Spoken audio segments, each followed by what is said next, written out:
Hello guys, നമസ്കാരം. ഫൈസൽ മലബാറിന്റെ house ഫാമിങ്ങിന്റെ പ്രശ്നത്തെക്കുറിച്ച് നമ്മുടെ യൂട്യൂബ് സ്ട്രീമറും ഗെയിമറുമായ മിസ്റ്റർ തൊപ്പി സാറിന്റെ എന്ന് വെച്ചാൽ മുഹമ്മദ് നിഹാദിന്റെ പ്രതികരണത്തെക്കുറിച്ചാണ്.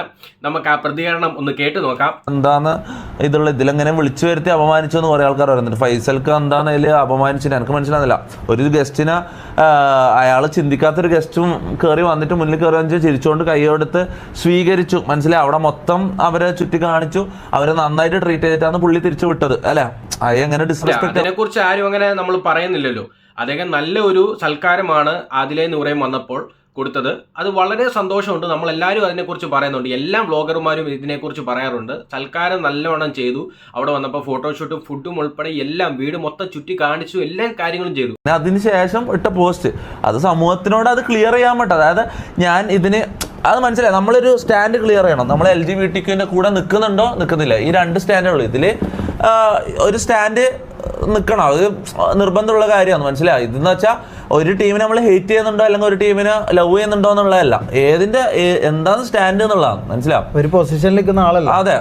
അപ്പൊ അയാളെ നിലപാട് വ്യക്തമാക്കണം. അതുകൊണ്ട് അയാളൊരു നിലപാട് വ്യക്തമാക്കാൻ പറ്റും, എല്ലാവർക്കും സ്വന്തം നിലപാടും പറ്റും. പക്ഷെ ഒരാളെ അങ്ങനെ കുറ്റപ്പെടുത്തിക്കൊണ്ട് അവരെ ഫേസ്ബുക്കിൽ കൂടെ ഒരു പോസ്റ്റ് ഇട്ടുകൊണ്ടല്ല സ്വന്തം നിലപാട്, അവരെ കുറ്റം പറഞ്ഞുകൊണ്ടല്ല നിലപാട് വ്യക്തമാക്കേണ്ടത്. അവര് മോശക്കാരാണെന്ന് അവര് അങ്ങനെ എന്താ പറയാ ഇത് ഉണ്ടെങ്കിൽ കയറി വരുമ്പോൾ തന്നെ ഡിസ്റെസ്പെക്ട് ചെയ്ത് ഇറക്കി വിടാം. അങ്ങനെ ചെയ്തില്ലല്ലോ. അവിടെ സ്വീകരിച്ച് നന്നായിട്ട് ട്രീറ്റ് ചെയ്തിട്ട് തന്നെ വിട്ടത്. ഓക്കെ, ഒന്നാമത്തെ തൊപ്പി ഇതിനെക്കുറിച്ച് ഒന്നും വ്യക്തമായിട്ട് അറിയത്തില്ല. ഏതോ അറ്റവും മൂലം കേട്ടോണ്ടാണ് തൊപ്പി എപ്പോഴും. കഴിഞ്ഞ ദിവസം മറ്റേ ബിഗ് ബോസിൽ PR വിനുവിൻ്റെ കാര്യം പറഞ്ഞുകൊണ്ട് മറ്റേ നമ്മുടെ അഖിൽമാരാറിൻ്റെ വിഷയം ഉണ്ടല്ലോ, വലിയ പ്രശ്നമായതാണല്ലോ.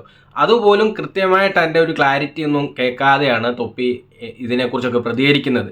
ശരിക്കും ഒരു ഗെയിമറാണ്, യൂട്യൂബിൽ ലൈവായിട്ട് എപ്പോഴും ഉള്ളതാണ്. അപ്പം അതിൻ്റെ കാര്യത്തിനെ കുറിച്ചൊക്കെ കൂടുതലും ഫോക്കസ് ചെയ്യാനുള്ളതിന് ഈ സമൂഹത്തിലെ പ്രശ്നത്തെക്കുറിച്ച് തൊപ്പി പറയുമ്പോൾ തൊപ്പി ഒന്നും ഒരു അറ്റവും മൂലമൊക്കെ എവിടെയൊക്കെ കേട്ടിട്ടാണ് തൊപ്പി മിക്കപ്പോഴും. ഇപ്പോൾ ഈ ഒരു വിഷയത്തിലും ആണെങ്കിലും ആരുടെ ഭാഗത്താണ് ശരി എന്നുള്ള കാര്യം കറക്റ്റ് പോലും അറിയാതെയാണ് തൊപ്പി ഇതിനെക്കുറിച്ച് പറയുന്നത് എന്നാണ് എനിക്ക് മനസ്സിലായത്. അവിടെ ചില ആൾക്കാർ LGBTQ സപ്പോർട്ട് ചെയ്യുന്നില്ല, ചില ആൾക്കാർ സപ്പോർട്ട് ചെയ്യുന്നുണ്ട്. സപ്പോർട്ട് ചെയ്യുന്നവർ സപ്പോർട്ട് ചെയ്യട്ടെ. LGBTQ കമ്മ്യൂണിറ്റിയിലുള്ള ആൾക്കാർ ജീവിക്കട്ടെ. അവര് അവരെ പോയി ചാവാൻ പറയാൻ നമ്മളാളല്ല. മനസ്സിലാവും. തൊപ്പി ആ ലൈവിൽ മൊത്തം പറയുന്നത് LGBTQ എന്ന് മാത്രമാണ്. എല്ലാം നമ്മുടെ മുസ്ലിം സമൂഹം മൊത്തം, മുസ്ലിം കമ്മ്യൂണിറ്റി മൊത്തം എന്താണ് പറയുന്നത് ശരിക്കും? അവർ അമ്മയും അച്ഛനെയും ധിക്കരിച്ച് ആ അമ്മയും അച്ഛനെയും കുറിച്ച് കുറ്റം പറയുന്നു. സമൂഹത്തിൽ പല മീഡിയയിലും ഈ പറഞ്ഞ ബിഗ് ബോസിലും പറയുന്നൊക്കെ ഉണ്ടായിരുന്നു എന്നാണ് മുസ്ലിം വലിയ ടീംസ് പറയുന്നത്. അപ്പം അതിനെക്കുറിച്ചൊന്നും തൊപ്പി പറയുന്നില്ല. എന്തുകൊണ്ടാണ് തൊപ്പി അതിനെക്കുറിച്ച് LGBTQവിനെ സപ്പോർട്ട് ചെയ്യുന്നില്ല തൊപ്പി എന്ന് മാത്രമാണ് പറയുന്നത്. LGBTQ വിഷയം മാത്രമല്ല മുസ്ലിം സമൂഹം പറയുന്നത്. അവരുടെ മാതാപിതാക്കളെ ധിക്കരിച്ച് വീട് മാറി ഇങ്ങനെ താമസിക്കൂ എന്നുള്ളതാണ് കൂടുതലും ആൾക്കാർ പറയുന്നത് അല്ലേ. അല്ലെങ്കിൽ കമൻറ്റ് ബോക്സിൽ ഒന്ന് രേഖപ്പെടുത്തുക. എന്തുകൊണ്ടാണ് തൊപ്പി ഇത് മാത്രം, ഈ മാതാപിതാക്കൾ മാറി നിൽക്കുക എന്നുള്ളത് മാത്രം എന്തുകൊണ്ടാണ് പറയാത്തതെന്നുള്ള വിഷയം ഞാൻ ഇപ്പോൾ ഒരു വീഡിയോ നിങ്ങളെ കാണിക്കാം. ബ്രോ എല്ലാരും ഹാപ്പി ആക്കി നടക്കുന്നു. ബ്രോന്റെ ഉമ്മാനും ഉപ്പാനെയും പോയി കാണും ബ്രോ. അവർക്കത് സന്തോഷമാവും. പബ്ലിക് ആക്കേണ്ട, അവരെ ബ്രോനെ കാണാൻ ആഗ്രഹിക്കുന്നുണ്ടാവുന്നു. ബ്രോ ഞാൻ ഇടക്കിടക്ക് പോയി കാണലുണ്ട്. പക്ഷെ വീട്ടില് ഞാൻ ഒരു കാര്യം പറയട്ടെ, നിങ്ങൾ വിചാരിക്കുന്ന പോലത്തെ ഒരു ഫാമിലി ബാക്ക്ഗ്രൗണ്ട്, ഒരു ഫാമിലി അല്ല എൻ്റെത്. മനസ്സിലാവും. നിങ്ങൾ വിചാരിക്കും ബാക്കി എല്ലാ ഇതിലും ഇപ്പം എൻ്റെ നാട്ടിലായാലും എൻ്റെ ഫ്രണ്ട്സ് എന്നല്ല, എനിക്ക് അറിയുന്ന ഈ ഫാമിലി അല്ലാണ്ട് ഫാമിലിക്ക് പുറത്തുള്ള ആൾക്കാരുണ്ടാവില്ലേ, നെയ്ബേഴ്സ്, എൻ്റെ വീടിനപ്പുറത്ത് ഇപ്പുറത്തുള്ള ആൾക്കാർ അല്ലെങ്കിൽ നാട്ടുകാർ, അവരെല്ലാം ഞാൻ സക്സസ്ഫുൾ ആയപ്പോഴേക്ക് എൻ്റെ ബാക്കിൽ നിന്ന് വരുന്നു. ശരി തന്നെയാണ്, അവരെല്ലാവരും എന്നെ റെസ്പെക്ട് ചെയ്യുന്നു, എനിക്ക് ശരി തന്നെ. പക്ഷെ എൻ്റെ ഫാമിലി നിങ്ങൾ വിചാരിക്കുന്ന പോലെ അല്ല. ഞാനിനി 1000 കോടി ഉണ്ടാക്കി എന്ന് പറഞ്ഞാലും ഞാൻ റൊണാൾഡോന്റെ അത്ര ഫേമസ് ആയി എന്ന് പറഞ്ഞാലും അവരുടെ ടേംസിന് ഞാൻ നിൽക്കാണ്ട് ഒരിക്കലും അവർ ഹാപ്പി ആവില്ല. മനസ്സിലായി. അവരുടെ മൈൻഡിൽ ഇതെല്ലാം ഹറാമാന്ന് ബ്രോ.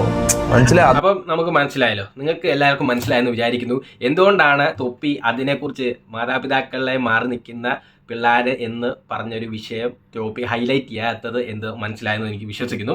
എന്ന് വെച്ചാൽ തൊപ്പിയുടെ അവസ്ഥ, തൊപ്പി സ്വന്തം വീട്ടുകാരുടെ കൂടെയല്ല നിൽക്കുന്നത്. ഈ ലൈവ് ചെയ്യുന്നതും ഗെയിം ചെയ്യുന്നതും ഒന്നും വീട്ടുകാർക്ക് ഇഷ്ടമില്ലെന്നാണ് എനിക്ക് തോന്നുന്നത്. അതുകൊണ്ടായിരിക്കും തൊപ്പിയുടെ ലൈഫ് സ്റ്റൈൽ അവരുടെ വീട്ടുകാർക്ക് ഇഷ്ടമില്ല. തൊപ്പിയും ഒരു മുസ്ലിമാണ്. എന്തുകൊണ്ട് തൊപ്പിയുടെ ലൈവിൽ കമൻറ്റ് ബോക്സിലൊക്കെ നമുക്ക് കാണാം എന്തുമാത്രം മുസ്ലിം സപ്പോർട്ടേഴ്സ് ഉണ്ട്. എന്നിട്ട് എന്തുകൊണ്ടാണ് തൊപ്പിയെക്കുറിച്ച് ആരും ഒരു ആരോപണം ഇറക്കാത്തത്? അവരുടെ കമൻറ്റ് ബോക്സിലും കുറേ മുസ്ലിംസ് ഉണ്ട്. എന്തുകൊണ്ടാണ് എന്നുള്ളത് ചോദ്യം എനിക്ക് നിങ്ങളോടൊക്കെ ചോദിക്കാനുണ്ട്. മുസ്ലിംസ് കമ്മ്യൂണിറ്റി ഉള്ളവരോട് തന്നെയാണ് ഈ ചോദിക്കാനുള്ളത്. എന്തുകൊണ്ട് തൊപ്പിയുടെ സ്ട്രീമിൽ മൊത്തം കമൻറ്റ് ബോക്സിലും ലൈവിലും എല്ലാം ലൈവായിട്ട് നമുക്ക് കാണാൻ സാധിക്കുന്നു. മുസ്ലിംസിൻ്റെ കമൻറ്റ്സ് എല്ലാം ഉണ്ട്. തൊപ്പി ഇതുപോലെ വീട്ടുകാരെ മാറി നിന്നാണ് ജീവിക്കുന്നത്.